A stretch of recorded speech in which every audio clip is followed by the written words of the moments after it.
Mahirap mang paniwalaan yung mga costing natin kung magkano pwede mong kitain bawat taon, isang araw, isang buwan, ganyan. Ibig sabihin lang yan, lumalabas na kaya maraming yumayaman sa pagninegosyo kasi nga malaki talaga kita. Oo, kung ay maniwala, balak sa buhay mo, ganun lang yun. Oo, ayan. 20 pieces yan ng photo molder. Oo, tapos sprayan mo ng mantika. Pwede mong pahiran kung wala kang pang spray, ganun. Tapos hayaan mo lang yan nakasanansan. Large yung size nun ha, oo. Tapos lagay tayo nitong 1/4 cup ng puting asukal. I-caramelize mo lang yan. Hintay yung malusaw, mag-brown, ganyan. Mas gusto ko yung medyo pumapait-pait yung lasa para nagtatalo yung tamis, ganun. Yan, dahil naubusan ako ng puting asukal, naglagay ako na lang ng muscovado sugar na 1/2 cup. Oo, alam mo na, kung meron kang puting asukal dyan, gawin mong puti itong muscovado kasi medyo mahal ang muscovado sugar. Oo, ganun. Yan. Pagkatingin mo, medyo nagbawas-bawas na, naglusaw-lusaw na yung ano natin, muscovado, tsaka mo lagay yung kalahating cup ng tubig. Tapos, ayan, alug-alugin mo lang ng konti. Ganon, tsaka mo ilagay itong vanilla. Optional lang yan. Oh, ay, naansamid pa ako. Sino kayo nakalala? Sana bigyan akong pera. Charot. Ayan, kapag ka kumukulo na, tuloy-tuloy ang halo. Kumukulo naman talaga eh. Basta kapag ka lumapot, oo, hango mo na. Tapos pwede mo nang isalin yan sa mga photo molders mo. Kung yung molders mo ay, ayan, stainless. Pero kapag ka plastic, photo molder lang yung gamit mo, wag mo basta isalin agad-agad. Malulusaw yan. Caramel pa naman yan. Oo. Ano daw? Caramel.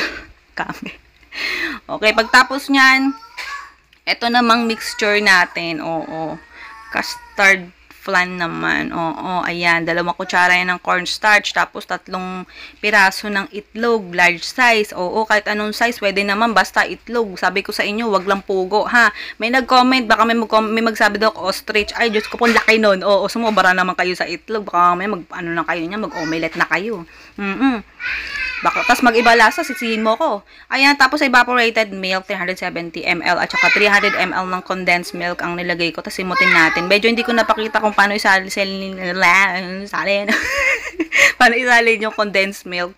Okay na yan, kasi naubusan ng memory tong cellphone ko, nag-cut. Kaya ayan na lang yung pagsimot na lang panoorin yun sa condensed, oo. Ganun. Ayan, tapos lagay tayo ulit ng vanilla. Naglalagay ng vanilla kasi kahit konting patak lang, para lang matanggal yung lansa nung Hindi naman sa matanggal yung lansa ng itlog. Kumbaga, para di mo lang malasahan, gano'n. Para lang maging manhid yung dila mo sa lansa. Gano'n. Charot lang sa manhid, Ayan. Tapos, kalahating pack lang ng leche flan powder. Leche flan jelly powder, gano'n. Pero kung gusto mong lahat ilagay yan, sige, ilagay mo, okay lang. Oo, kung marami kang pambili, sige.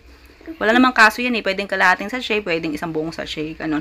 Patay pa yung kalan niya na di pa nakasindi. Kapag ka nakasindi na, ayan, kukulo na yan, tapos mas lalapot yung texture niya. Pagka ganyan itsura na yung namumuumuo na, ibig sabihin, alam mo na, masama na loob niyan. Charot lang. Oo. Yan, salin mo na, bawat isang cup. Bilisan mo ha, kasi mabilis mamuo. Tingnan mo naman yung salin ko, oh. Oo, kaya kailangan pagka ikaw mag-salin dito, marami kang pa-order, magpatulong ka. Oo, kasi nga, baka pumalpak yun, sisihin mo naman ako. Oo, pero masarap to Oo, lalo na magiging smooth texture nito pagka nilagay mo sa rep. Mas tumatagal siya sa rep, mas nagiging smooth.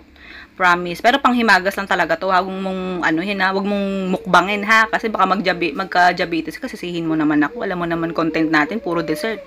Oo. Ayan, bawat isang fishbowl paper plate ay may 3 flan o custard flan. Oo. Ito yung listahan ng recipe pagkatapos itong lantakan time. Ayan na. Custard flan ang pangalan ng recipe natin. Yung listahan ng costing.